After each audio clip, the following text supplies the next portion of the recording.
Okay, I got asked to make this. This was a wedding gift for a friend of mine when they were married 40-something years ago. Unfortunately, theirs doesn't look this good, so they asked me to make another one. And this is what the final product looks like. Actually, I just need to put another coat of tongue oil on this one, and it's ready to go. This is a single piece of hickory. And it looks like this was fairly easy to make, but trust me, it's not. So I'm going to show the steps that I did in order to make this fairly good. Okay, so this is the final product, all right? So I'm going to set this to the side and I'll explain how I did this. Okay, so this was my prototype. This is an 8-inch circle, and then I used a little curve thing pattern to make that down here. You could do it by eye, it doesn't have to be perfect. It looks handmade if it's not perfect. So I got this shape the way I liked it, but the problem was I had to make this cutout space right here. So I didn't know exactly how to do it. So I tried to do it with my router first and without a pattern. And you can see it didn't turn out so great.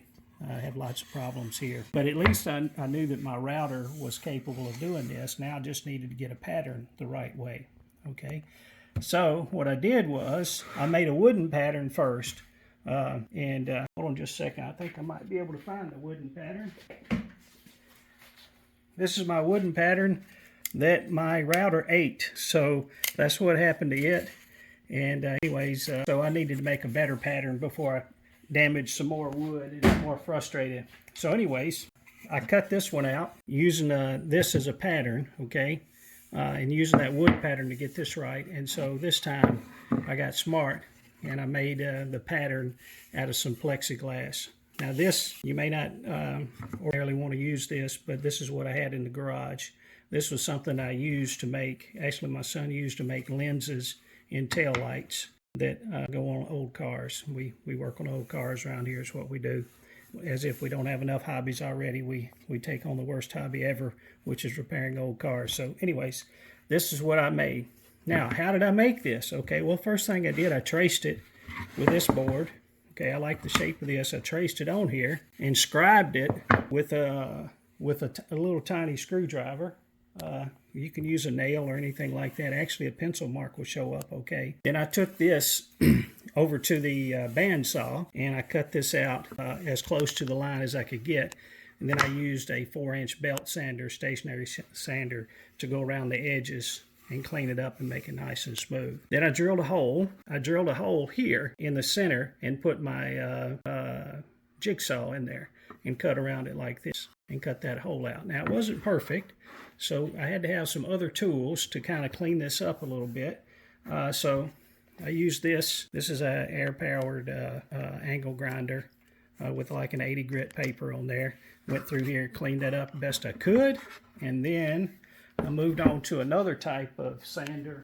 It's a little battery-operated thing that I bought at Harbor Freight just for this particular use, and it's a 12-volt thing. You can get it at Harbor Freight. It's dirt cheap, and you know it works good enough. So, anyways, you can see that it's battery-operated. It's got different speeds and that sort of thing, so you can go up and down like that. So I just went in here and went around it like that, smoothed it out. All right, so got all that smooth. Now I was ready. Put it on here. Now you can't just put it on there and hold it there. You use some 2-sided tape, which is also pretty easy to find. You can get it at your big box stores, Walmart, something like this. I got this at Harbor Freight. So it's got the slick side on the back and then the tacky side on the bottom. You cut it, put it on top of here like this. Put little spaces on there. And you put it on here in the right spot. Then what you're ready to do then is to use this bit in your router, and it's a cutoff bit. And so what you do is you set it up to where, if you can see that, where the flat edge comes up to right there. And so this is the only thing that's going into the wood, and you use that as a guide. So that's the way this works. So you set your router so that it's just like that. You can kind of see that, how that works right there. You use your 2-sided tape to hold it down. Then you run your router along this edge at a short depth, okay?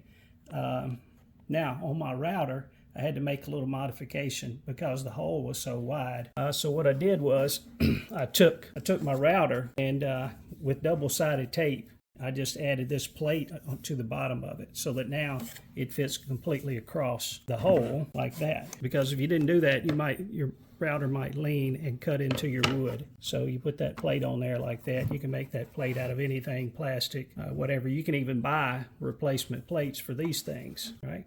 But this was just quick and easy, had the wood. And so the next thing was, after I used this bit and cut it straight all the way around, then I came back through with this bit that puts a little trough in the bottom. So it's a rounded off spot in the bottom. So that's how we got to that point.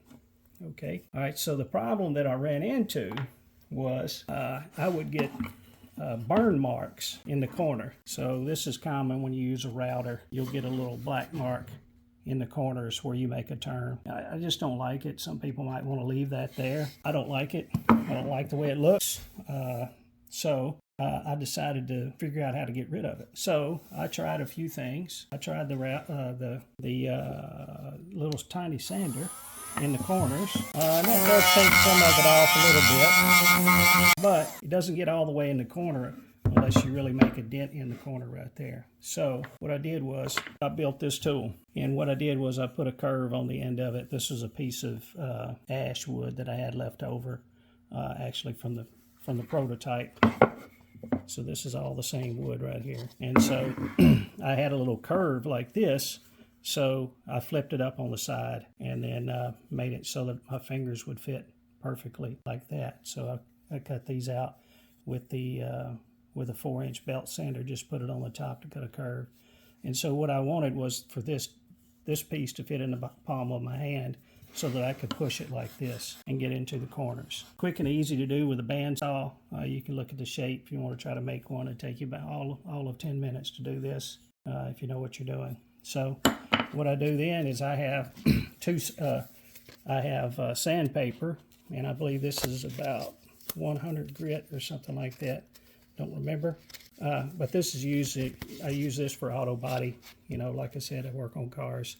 So I sand a lot of Bondo with this. So it looks like it's about 100 grit. Get whatever grit you have. It's got to have the adhesive back. So I cut it to fit the tool like this. So you just set this little guy on here like this, and hopefully you can get it to fit right. It looks like my cutting skills are not that good. We'll just wrap it on there like that, like so. Okay, now you can get into the corner like that.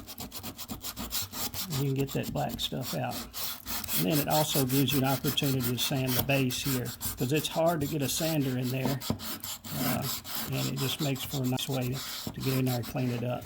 So, you know, it's all a process. Sometimes the process is just as fun as making the product. So that's how I ended up with that. And then to round it over, I had trouble because the top of my round over bit would hit the bottom if I were to try to use my router in a round over bit, which I'll show you a round over bit quick. So I have a bunch of round over bits that I use for making boards, but this is what a round over bit looks like. And I would have been using one like this, and you can see the top of it is going to hit the base down here, and it won't round it over. So what I had to do in that case was I just used my angle grinder and gently went around it like this several times in several passes like this, just to round that over by hand. And then I went back behind it with the handy dandy Harbor Freight Special and just smoothed it all out like that.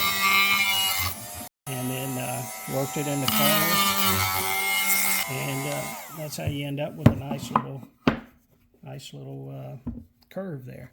Okay, so that's how I did it, and this pattern was a lifesaver. I don't know how you could do this without a good pattern. So I tried with wood in the beginning. It was a terrible mistake. I knew that I had this material, but I didn't know how well my bandsaw would cut it or how well my jigsaw would cut it. They both cut it quite nicely.